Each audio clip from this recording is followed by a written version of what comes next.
The most dangerous misunderstandings are not the ones created by ignorance. They are created by confidence. We tend to believe that people fail to understand each other because they lack information. If only they talk more. If only they spent more time together. If only they learned the missing facts. But what if the real problem is far more unsettling? What if the greatest barrier to understanding another person is the belief that you already understand them? That is the hidden question beneath the relationship between Darcy and Elizabeth. Most readers see a story about romance. But romance is only the surface. Underneath it lies something far more universal, a study of how intelligent people become trapped inside their own interpretations of reality. And that should make us uncomfortable. Because neither Darcy nor Elizabeth functions as a symbol of ignorance. Quite the opposite. One represents confidence in judgment. The other represents confidence in character. Both are thoughtful. Both are perceptive. Both believe they are seeing clearly. And both are wrong. That contradiction is where the mystery begins. Imagine standing in front of a mirror that has been slightly distorted your entire life. Not enough to be obvious. Not enough to look broken. Just enough to quietly alter every reflection you see. Over time, you would stop questioning the mirror. You would trust it. Eventually, you might even defend it. Now replace the mirror with your own perception. How many of your judgments about other people are actually observations, and how many are reflections of your assumptions? That question stretches far beyond literature. It reaches into friendships that quietly fall apart. Relationships that never become what they could have been. Families divided by interpretations rather than facts.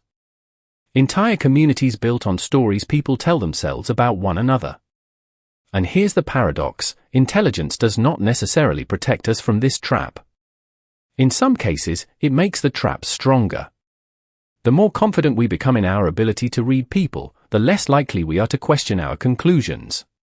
What begins as perception slowly hardens into certainty. And certainty has a remarkable ability to disguise itself as truth. This is why Darcy and Elizabeth matter.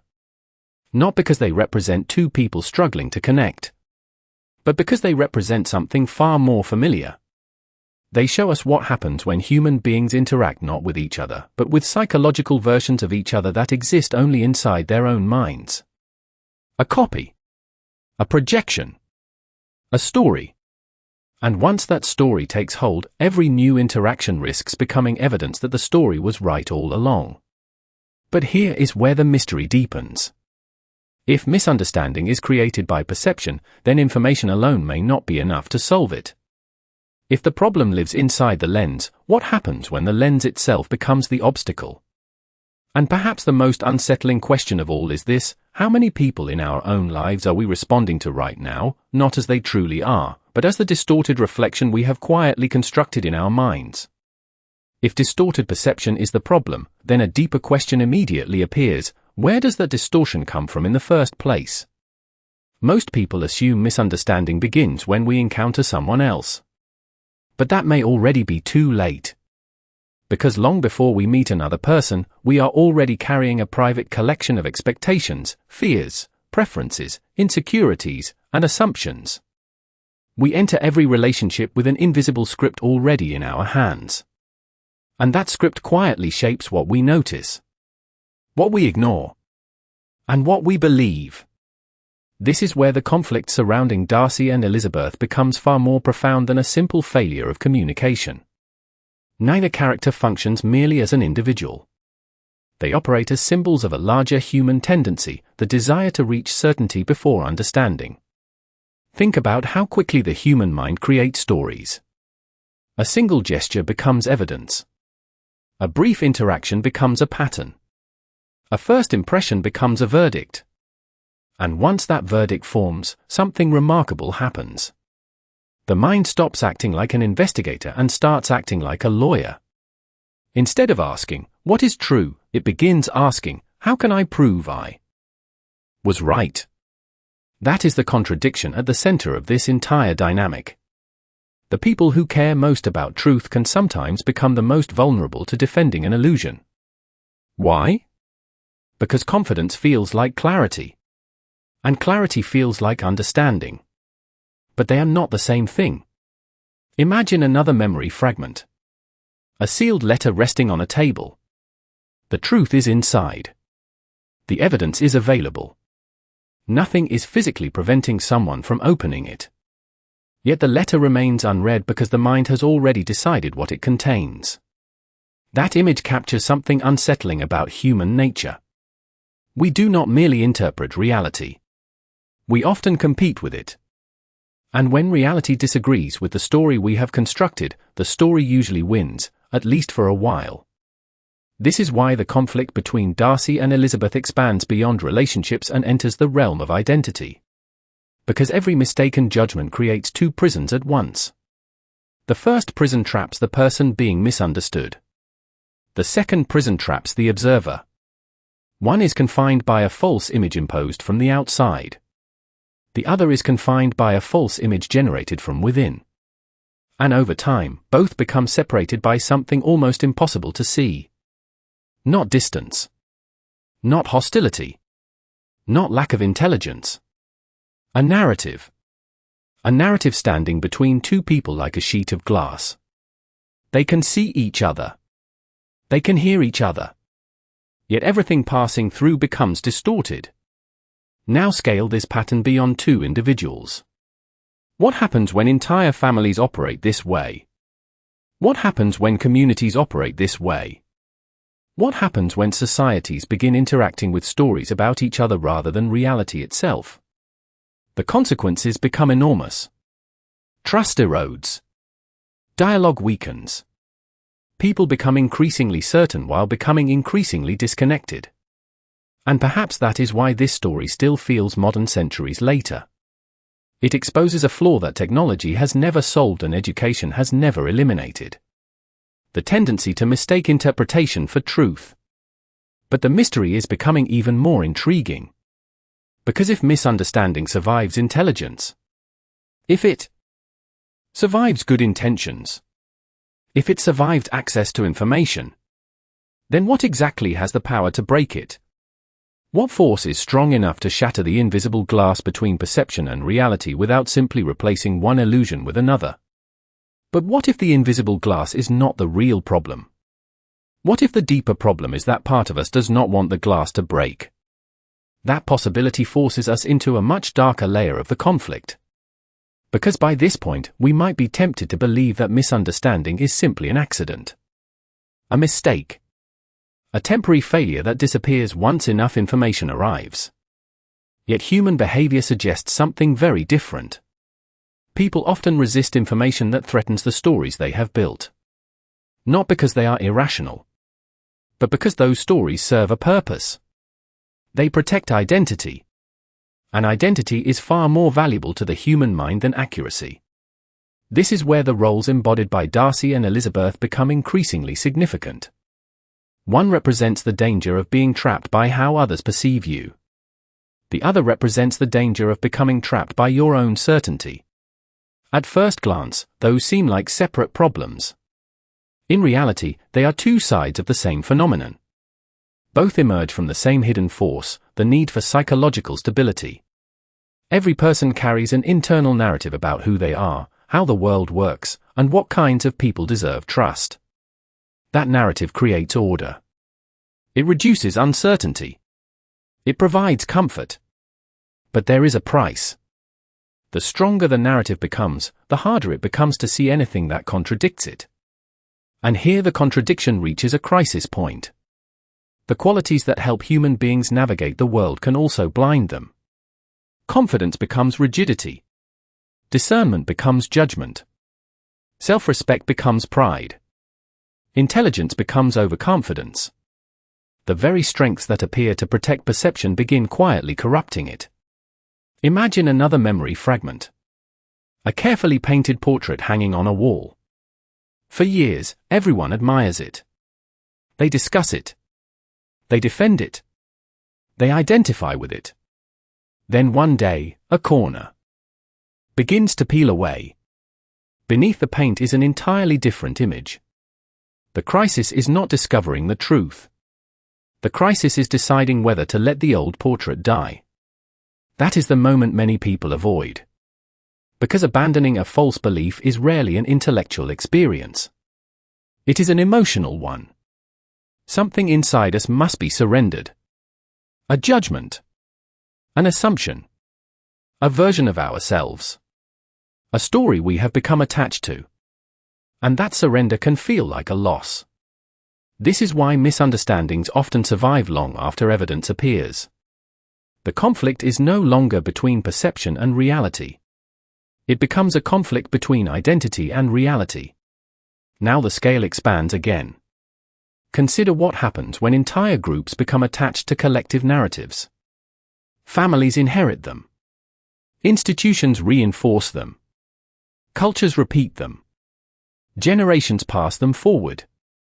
Over time, stories become assumptions. Assumptions become truths.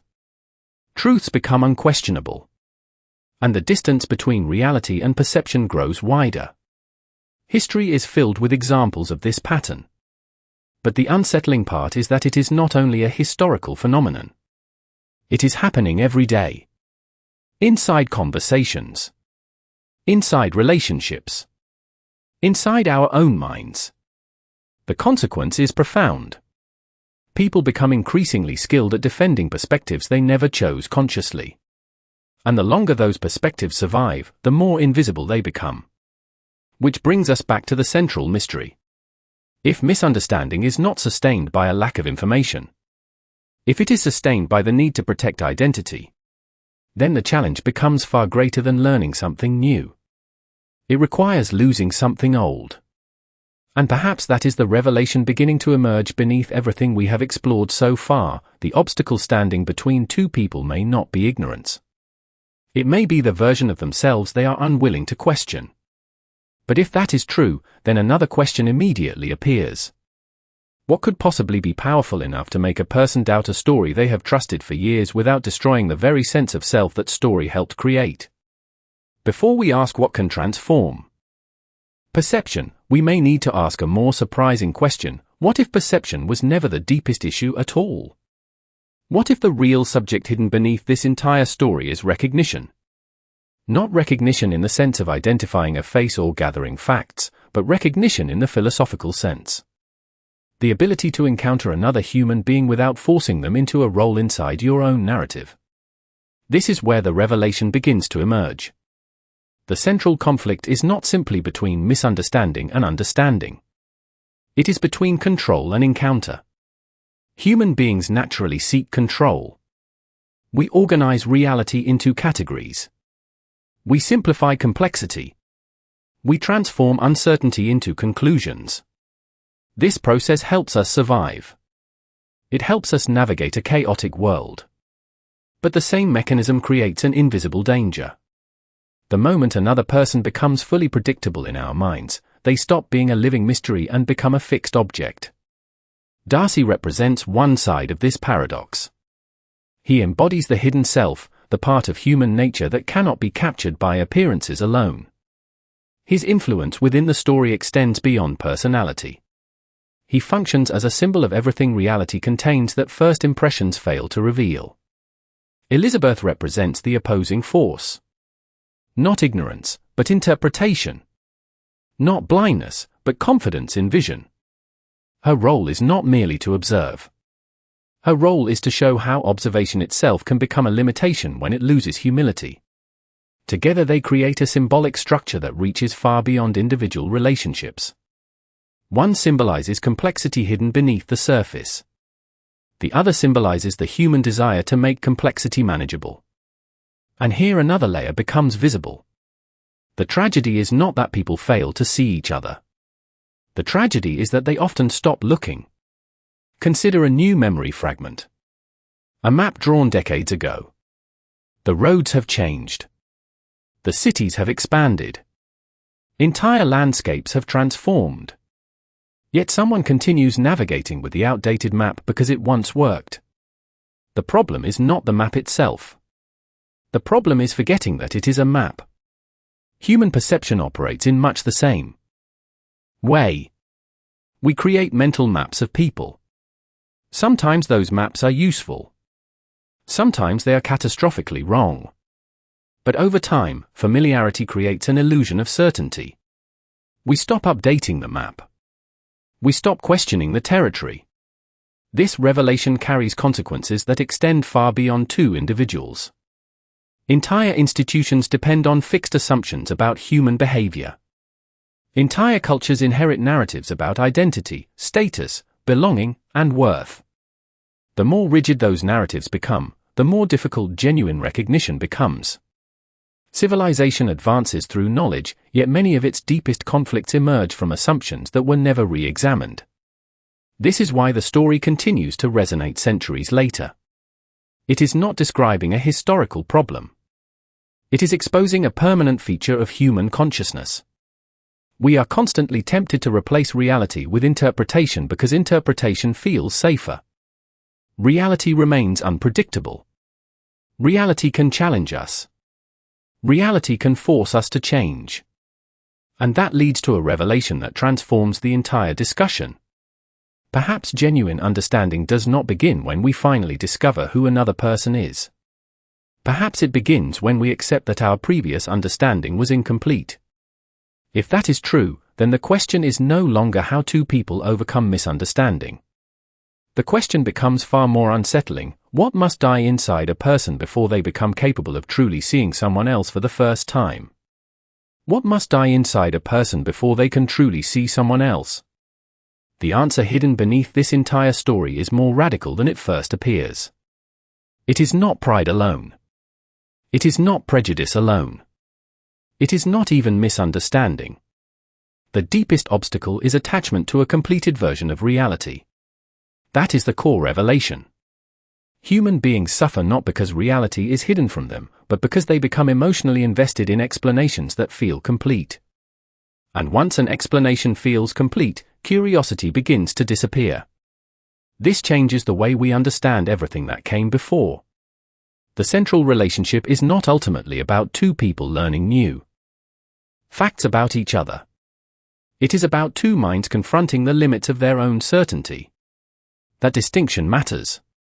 Because information can be added without transformation. Evidence can accumulate without wisdom. Experience can increase without self-knowledge. What creates transformation is something much rarer: the willingness to let uncertainty return. Consider another memory fragment. A locked room filled with light. The door has never been sealed. The key has never been lost. Yet no one enters because everyone assumes they already know what is inside. That room represents reality itself. Not hidden. Not inaccessible. Simply overlooked because certainty arrived too early. This is why the deeper symbolic roles become clear. Darcy is not merely a person.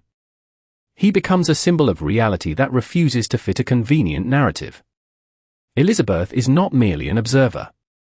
She becomes a symbol of the human mind attempting to organize complexity into something manageable. Neither role is inherently flawed. Both are necessary. Without interpretation, life becomes chaos. Without openness, interpretation becomes a prison. The revelation emerges from the tension between those two forces. The goal is not to eliminate judgment. The goal is to prevent judgment from becoming final. And this insight expands far beyond individual relationships. Every ideology begins as an interpretation. Every institution begins as an interpretation. Every social system begins as an interpretation.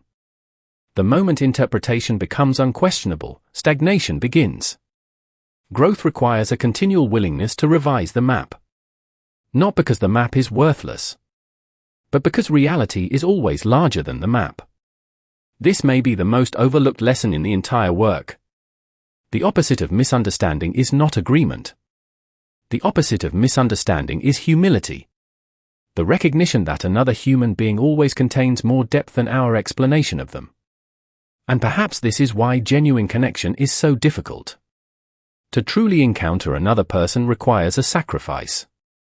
Not the sacrifice of intelligence. Not the sacrifice of identity. But the sacrifice of certainty. A person must become willing to stand in front of complexity without immediately reducing it. They must allow another human being to remain partially mysterious. Not because mystery is a failure of knowledge, but because mystery is part of what makes another consciousness real. The consequences of this insight are enormous. A relationship built on certainty eventually becomes rigid. A relationship built on curiosity remains alive. A society built on certainty eventually divides itself into categories and assumptions. A society built on curiosity remains capable of adaptation. The same principle appears at every scale. From individual perception, to community, to civilization, which leads to a final realization that changes the entire meaning of the conflict. The deepest transformation does not occur when one person finally understands another. It occurs when both become capable of living without the illusion that understanding is ever complete. And if that is true, then a larger question emerges. If humility is the force that reopens reality, what happens after certainty breaks? What kind of person emerges from the ruins of a story they once believed was unquestionably true? What kind of person emerges after certainty breaks? The answer is not as comforting as we might expect. Because every meaningful transformation carries a cost. When an illusion collapses, something valuable often disappears with it. Simplicity disappears. Confidence disappears. The comforting feeling of having everything figured out disappears. The consequence of genuine self-awareness is not certainty. It is complexity. And that is the legacy hidden beneath this story. The deepest change is not that perception becomes perfect. The deepest change is that perception becomes more careful, more patient, more aware of its own limitations. That may sound like a small difference. In reality, it changes everything. Consider the image that has followed us throughout this journey.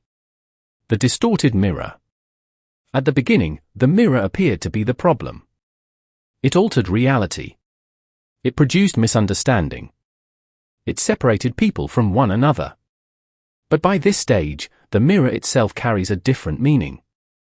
The goal was never to destroy it. The goal was to recognize that it existed. Because every human being sees the world through some kind of mirror. Personality, memory, experience, fear, hope, culture. No one escapes this condition. The consequence is profound. Wisdom is not the absence of distortion. Wisdom is awareness of distortion. This is the legacy that extends far beyond any individual character. The story leaves behind a model of intellectual humility that remains surprisingly rare in modern life. Today, people have access to more information than any previous generation. Yet access to information has not eliminated misunderstanding. In some ways, it has intensified it. People often gather evidence without questioning the framework used to interpret that evidence. They improve the map without examining the mapmaker. And this is where the scale expands once again. The conflict no longer belongs to two individuals. It belongs to families attempting to understand one another. Communities divided by assumptions. Institutions trapped inside outdated narratives. Even entire societies struggling to distinguish perception from reality. The same pattern repeats at every level. A story becomes an assumption. An assumption becomes an identity. An identity becomes a barrier.